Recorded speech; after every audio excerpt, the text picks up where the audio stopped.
के लिए। और इसके अंतरे बस ये तीन ही थे। मैं तो दिल चाह रहा था ये चलता रहे चलता रहे चलता रहे और समा इस तरह ही बना रहे आपकी मौसीकी। अताउल्लाह साहब बहुत शुक्रिया, बहुत शुक्रिया। बहुत बहुत वेलकम। ईद के दिन अताउल्लाह ईसा खेलवी साहब हमारे साथ मौजूद हैं।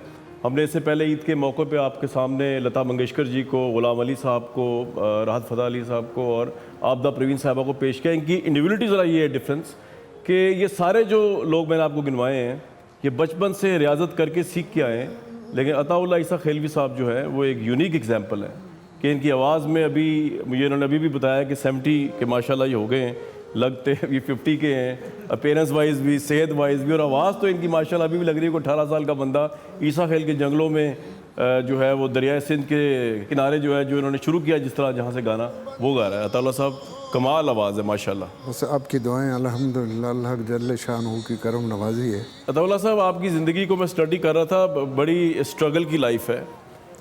मैं चाहूँगा लोग आपकी मौसीकी से तो आशिना है, हम आपसे गाने भी सुनेंगे ईद के इस मौके पे, लेकिन आपकी ज़िंदगी की स्ट्रगल को भी देखें ताकि लोगों को, मुझे तो बड़ी इंस्पिरेशन मिली ज़ाती तौर पे जब मैंने आपकी लाइफ को देखा।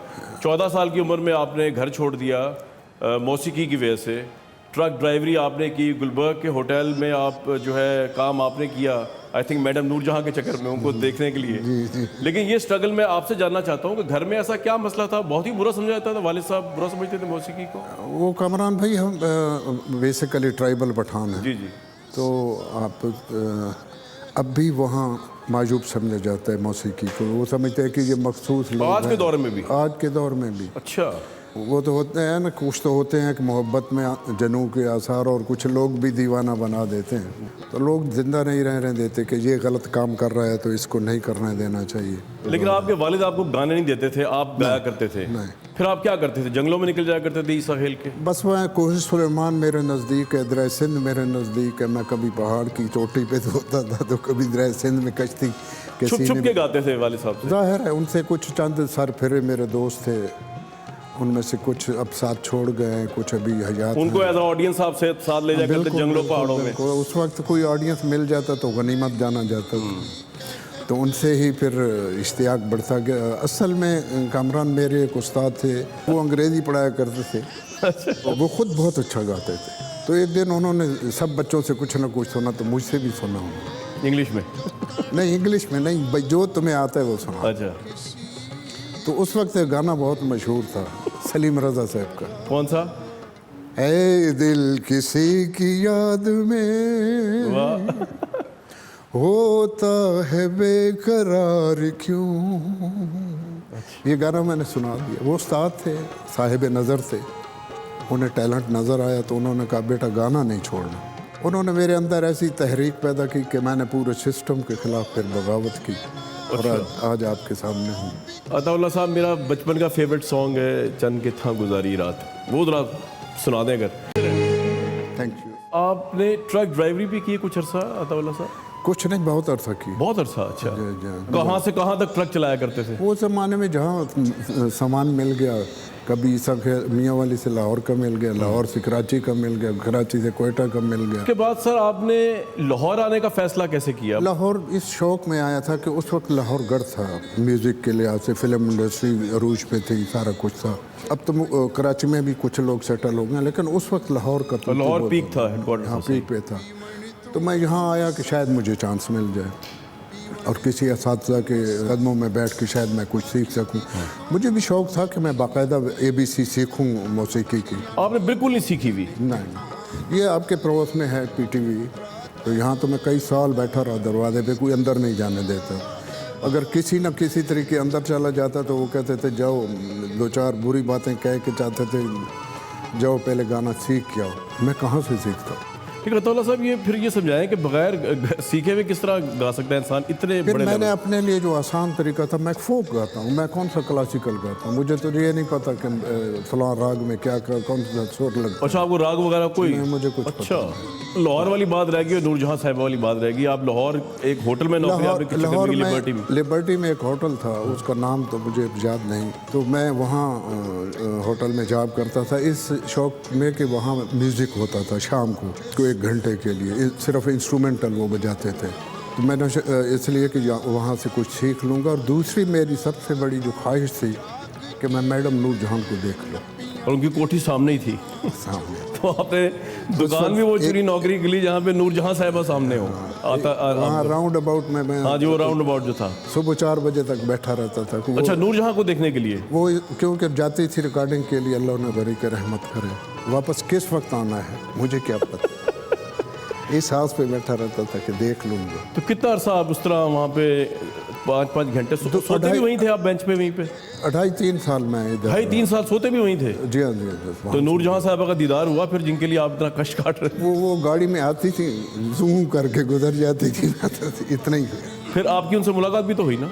फिर तो बहुत मुलाकात, मुझे उनके कदमों में बैठने की सादत नसीब हुई और मेरी खुशकिस्मती कि वो मुझे बहुत प्यार भी करती थी। आपने कभी नूरजहां साहिबा के लिए उनका कोई गाना नहीं गाया, ट्रिब्यूट किया कि उनका कोई मशहूर गाना? जैसे भी आप पहले तो मेरी औकात नहीं कि मैं मैडम नूरजहां को, लेकिन वो ये ट्रिब्यूट मेरी खुशकिस्मती है कि मैंने उनके साथ एक ड्यूट गाया है। अच्छा, कौन सा? फिल्म सांवल में। अच्छा, और फिर क्या बोलते सर, थोड़ा सुनाएंगे? अब वो मुझे याद नहीं। सर, जब आप स्टार बन गए, आपके वालिद हयात थे उस वक्त? अल्हम्दुलिल्लाह। उस वक्त उन्होंने फिर आपको एक्सेप्ट कर लिया था कि भाई मेरे बेटे ने बड़ा काबिलियत? नहीं, वो आखिरी दम तक उन्होंने न कहा। अच्छा। नहीं। अब्बू हजूर का ये ख्याल था कि मैं दुरुस्त हूँ, यानी अब्बू हजूर दुरुस्त हैं, मैं गलत। अच्छा, मिलते भी नहीं थे आपसे?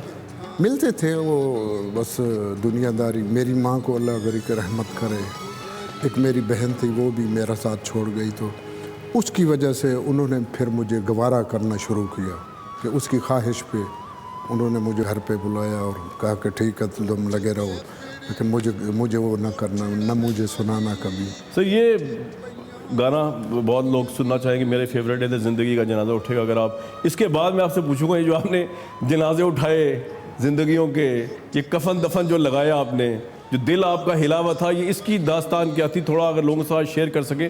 लेकिन पहले ज़रा अगर आप हमें ज़रूर सुनाएं, ये बड़ी लोगों की ख्वाहिश है ये गाना सुनना। आप सर कमाल, आपके मैं कॉन्सर्ट्स देखता था या मैं आपको टीवी पे सुनता था, पीटीवी उस ज़माने में हुआ करता, कैसेट पे। मैं कहता अताउल्लाह साहब से मिलूंगा तो पूछूंगा ज़रूर कि जनाब हमें भी बहुत दफ़ा लगी हैं, लेकिन आपको को बहुत जोर की लगी है, वो क्या लगी है, ज़रा शेयर तो करें लोगों के साथ। नहीं, एक बार या बार बार ये इश्क तो हुआ है सर आपको, जो जिसका ये बार बार निकलता है बाहर? इसमें कुछ पर्दा नशीनों के भी नाम आते हैं। एक से ज़्यादा है? नहीं, थी तो एक। अच्छा। हाँ, लेकिन फिर तुझसे बिछड़ के हम तो मुकद्दर के हो गए, फिर जो भी दर मिला हम उसी दर के हो गए। वाह वाह वाह वाह सर, जिंदगी ऐसी होनी चाहिए, तू नहीं और सही, और नहीं और सही है। लेकिन सर, मैंने ये भी आपके मुतालिक पढ़ा कि बेसिकली आपने अपनी मोहब्बत को इस मौसीकी के लिए कुर्बान कर दिया। इतना तो मैंने पढ़ा, लेकिन उससे आगे मुझे समझ नहीं आई कि क्या वजह थी, कि मौसीकी का क्या ताल्लुक आपकी मोहब्बत की कुर्बानी से? मसला ये था कि वो फैमिली से नहीं थे, तो अम्मी अबू ये कहते थे कि फैमिली में करना है तो हम किसी से बात करें। अच्छा अच्छा अच्छा अच्छा। फैमिली जिनसे आपको प्यार था वो फैमिली से नहीं थी? फैमिली से बात, तो वो कहते थे जब तक तुम्हारे माँ बाप नहीं आएंगे हम रिश्ता नहीं दें। बेसिक तो ये वजह थी। सही। तो फिर उसमें मेरा गाना पॉलिश होता गया। अब कभी याद आती है या अभी भी नहीं आती?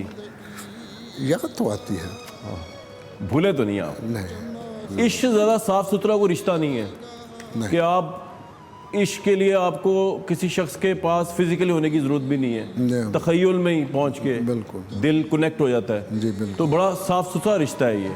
हाँ, लेकिन उसके लिए ख़ास लोग चाहिए। खुदा न खास्ता मैं उसका जिक्र करूँगा तो उसकी लाइफ डिस्टर्ब। नहीं, वो तो बिल्कुल बिल्कुल नहीं, मैं ये बिल्कुल आपसे, लेकिन कभी आप जो आप इतने बड़े स्टार बन गए, उन्होंने कभी आपसे फ़ोन पे रब्ता या वैसे मुलाकात जैसे होती है कभी भी नहीं हुई जिनसे आपको मोहब्बत थी?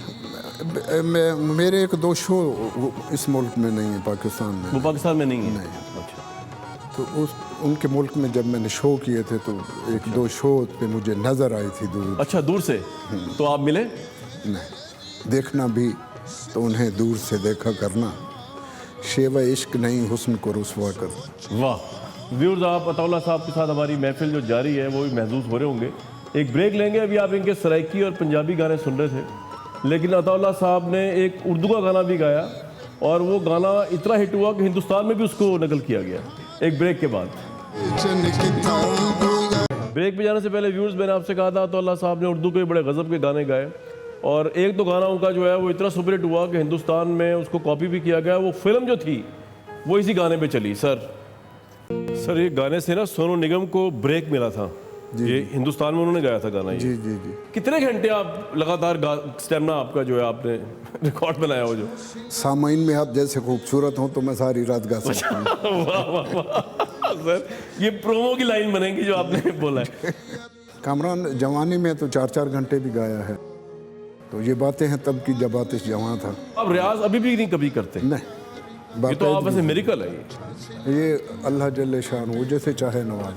बहरहाल से एक आप ऐसे मैंने देखे और एक किशोर कुमार साहब का सुना था मैंने, उन्होंने खुद ही एक इंटरव्यू में बताया था कि उन्होंने कभी रियाज नहीं किया, उनको पता ही नहीं राग क्या होते हैं। नहीं, मैं हाँ, तो वो उन्होंने भी नहीं किया और आपने भी नहीं किया। मेरे पास एक रियाज ड्राइवर हुआ करता था। अच्छा ठीक है।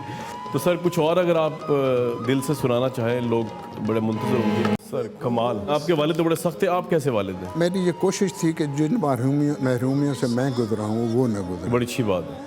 और तो आप मेरी फ्रेंडली हैं उनके अपनी साथ? औकात के मुताबिक अपनी जो मुझ में हिम्मत थी। लेकिन आप फ्रेंडली हैं, मतलब दोस्ताना माहौल है आपका बच्चों के जो साथ? मेरे दोस्तों सख्त माहौल नहीं है? नहीं। शरीक हयात के साथ माहौल कैसा है? 2 हैं शरीक जी, हयात, एक मेरे बच्चों का ख्याल करती है, एक मेरा ख्याल करती तो तौला साहब कभी खुद भी दिल करता है आपका फार्म हाउस इतना बड़ा, कभी अकेले गुनगुनाए? अब तो हमने आपको रिक्वेस्ट की ना आप इधर आए, या कोई कॉन्सर्ट पे बुलाता है, खुद भी कभी गाते हैं, बेगमों को भी सुनाते हैं वॉक करते करते कि जी आज? कभी कभी दिल करता बेगम को सुनाते हैं? सुनाता हूँ। उनको कौन सा फेवरेट गाना लगता है आपका? वो भी एक नहीं होगा, 2 ही हो जाएंगे एक-एक करके, लेकिन कोई एक बता दें जो आपको फेवरेट उनको लगता है आपका।